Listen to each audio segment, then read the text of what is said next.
Donald ટ્રમ્પે અમેરિકાના president બન્યા ત્યારથી જ ઘણા લોકોનું અમેરિકા જવાનું સપનું રોળાઈ ગયું છે.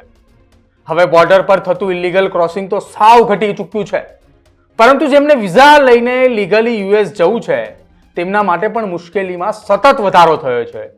તેવામાં સોશિયલ મીડિયા પ્લેટફોર્મ રેપિડ પર એક એશિયન યુવતીએ પોસ્ટ મૂકી અને પોસ્ટના કારણે અત્યારે ચર્ચાઓ એવી થઈ રહી છે કે હવે અમેરિકાની અંદર જવું એ ખૂબ મુશ્કેલ સાબિત થઈ રહ્યું છે. નમસ્કાર, આપ જોઈ રહ્યા છો ન્યૂઝ રૂમ ને આપની સાથે હું છું પ્રદીપ. અમેરિકાની અંદર જવું એ સતત હવે મુશ્કેલીની અંદર વધારો થઈ રહ્યો છે. આ એટલા માટે કહી રહ્યા છીએ કે સોશિયલ મીડિયા પ્લેટફોર્મ રેપિડ પર એક એશિયન યુવતીએ પોસ્ટ મૂકી હતી અને પોસ્ટ અત્યારે ખૂબ ચર્ચાનો વિષય બન્યો છે, કેમ કે અમેરિકાની અંદર એક મહિલા એ ત્યાં પહોંચે છે અને ત્યાં પહોંચ્યા બાદ તેને ફરી એક વખત ત્યાંથી ડિપોર્ટ કરવામાં આવે છે. આ મહિલા એ 12 વર્ષ બાદ એ તેના બોયફ્રેન્ડને મળવા માટે અમેરિકા જઈ રહી હતી.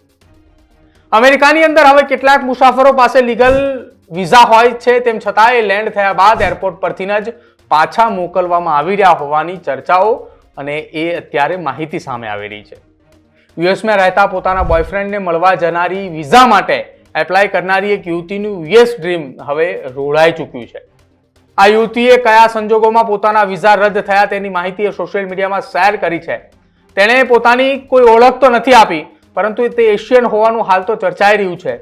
સોશિયલ મીડિયા પ્લેટફોર્મ રેડિટ પર એક પોસ્ટ લખનારી 25 વર્ષીય આ યુવતીએ તેના યુએસમાં રહેતા બોયફ્રેન્ડને મળવા માટે તેને મંજૂરી માંગી હતી, પરંતુ તેના વિઝા એપ્લિકેશન રિજેક્ટ થઈ જતા તેણે એવું લખ્યું કે આ ઘટનાથી મારું દિલ ચીરાઈ ગયું છે.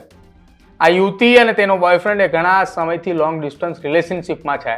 તેનો બોયફ્રેન્ડ એ કસ્ટડીમાં યુએસ ની અંદર હાલ છે. ત્યાં જ તે સેટલ થયો હતો, જ્યારે તેની પ્રેમિકા એ હાલ એશિયામાં જ છે અને પોતાની પોસ્ટમાં આ યુવતીએ જણાવ્યું હતું કે ઘણા વર્ષો સુધી રાહ જોયા બાદ બંનેને આ વર્ષે મળવાનું પ્લાનિંગ હતું અને તેના માટે ફ્લાઇટની ટિકિટ, ગિફ્ટ્સ તેમજ ટ્રાવેલ પ્લાન પણ ઘણા સમયથી તૈયાર હતો. હવે આ બધાય પર પાણી ફરી વળ્યું છે.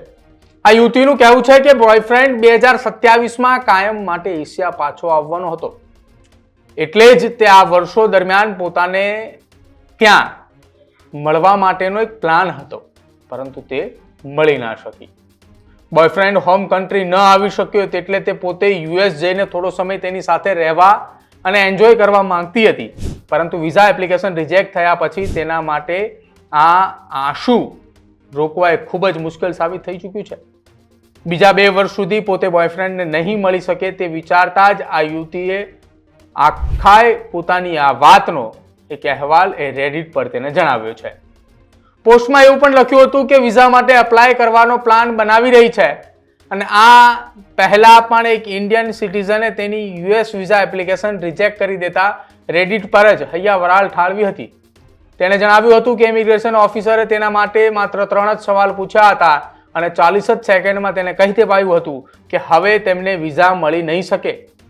માટે એપ્લાય કરતા વ્યક્તિની એપ્લિકેશન એપ્રૂવ કરવી કે નહીં તેના માટે વિઝા ઓફિસરે કેટલીક બાબતોએ ખાસ ચકાસણી કરી રહ્યા છે, જેમાં એપ્લિકન્ટનું તેની હોમ કન્ટ્રી સાથેનું કનેક્શન કેટલું મજબૂત છે, તે દુનિયાના બીજા કોઈ દેશોમાં ફર્યો છે કે કેમ, તેની આર્થિક સ્થિતિ કેવી છે, તેમજ અમેરિકામાં તેના પરિચિતો અથવા ફેમિલી મેમ્બર્સ રહે છે કે કેમ, તેવા મુદ્દાઓનો સમાવેશ થતો હોય છે. તેના દ્વારા એ સુનિશ્ચિત કરવામાં આવે છે કે જે વ્યક્તિ યુએસમાં જવા માંગે છે તે સમયસર પોતાના હોમ કન્ટ્રીમાં પાછો જતો રહેશે કે કેમ. ઉદાહરણ તરીકે વિઝિટર વિઝા ઉપર યુએસ જવા માંગતા કોઈ પણ ભારતીય નાગરિકોએ એ દેશમાં સારી એવી પ્રોપર્ટી કે પછી બિઝનેસ અથવા સારી એવી જોબ હોય તો તે અમેરિકા જ રહી જશે તેવી કોઈ શક્યતા નથી ને.